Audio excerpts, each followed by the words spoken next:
नरेंद्र मोदी जी जो पूरे देश से जीत के आ रहे थे, उनके अश्वमेध यज्ञ का घोड़ा रोकने का काम हमने किया दिल्ली में। 17 में चुनाव लड़े, पंजाब में 22 सीटें आई, 22 सीटें आई। फिर दोबारा 22 में चुनाव लड़ा पंजाब का। फिर लोग हंस रहे थे, कहते थे अरे इनकी तो जमानतें जब्त हो जाएंगी, पता नहीं चलेगा। आपको बता दूं, पंजाब के मुख्यमंत्री चन्नी जी 2 जगह से चुनाव लड़ रहे थे और उनके खिलाफ मोबाइल की दुकान पर काम करने वाला कर्मचारी चुनाव लड़ रहा था। और आपको गर्व होना चाहिए, बाबा साहब ने जो ये वोट का अधिकार दिया है, क्या करिश्मा करके दिखाया वहां के लोगों ने। पंजाब के मुख्यमंत्री को मोबाइल की दुकान पर काम करने वाले कर्मचारी ने हराने का काम किया। यह है वोट की ताकत, यह है बाबा साहब के द्वारा दी गई ताकत। बाबा साहब, बाबा साहब, पंजाब के 5 बार के मुख्यमंत्री मेरे मित्र प्रकाश सिंह बादल चुनाव हार गए, उप मुख्यमंत्री सुखबीर बादल चुनाव हार गए, विक्रम मजीठिया चुनाव हार गए, कैप्टन अमरिंदर सिंह चुनाव हार गए, नवजोत सिंह सिद्धू चुनाव हार गए।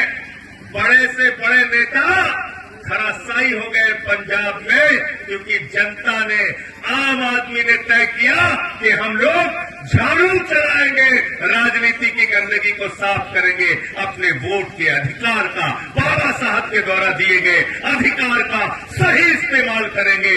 22 में 92 सीटें आम आदमी पार्टी की आई, 92 सीटें।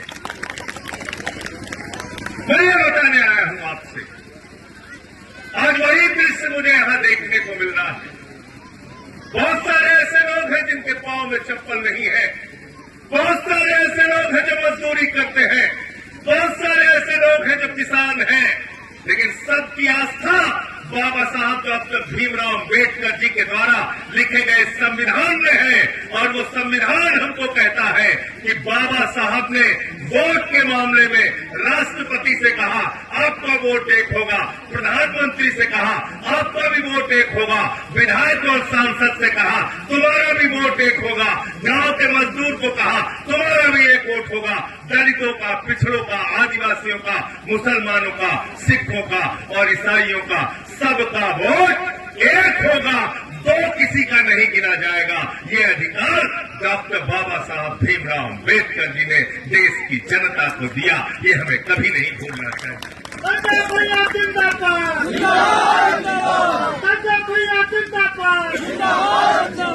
बड़े से बड़े नेता दलित का पांव छू के आशीर्वाद क्यों मांगता है?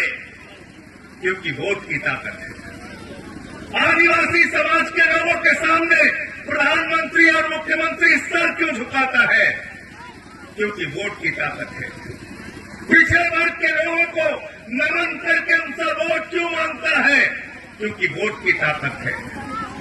लेकिन अगर यही वोट की ताकत छिन जाएगी तो कोई आपके स्कूल के बारे में नहीं सोचेगा, कोई अस्पताल के बारे में नहीं सोचेगा, कोई गांव की सड़कों के बारे में नहीं सोचेगा, कोई खाद की बोरी के बारे में नहीं सोचेगा, कोई फसल के दाम के बारे में नहीं सोचेगा, कोई आपके विकास के बारे में नहीं सोचेगा, कोई आपकी तरक्की के बारे में नहीं सोचेगा, कोई आपके आरक्षण के बारे में नहीं सोचेगा, कोई बाबा साहब के संविधान के बारे में नहीं सोचेगा। ये देश के संविधान को खत्म करना चाहते हैं, इसलिए आपके वोट पे चोरी कर रहे हैं। हम लोगों को तय करना है, हम वोट की चोरी नहीं होने देंगे।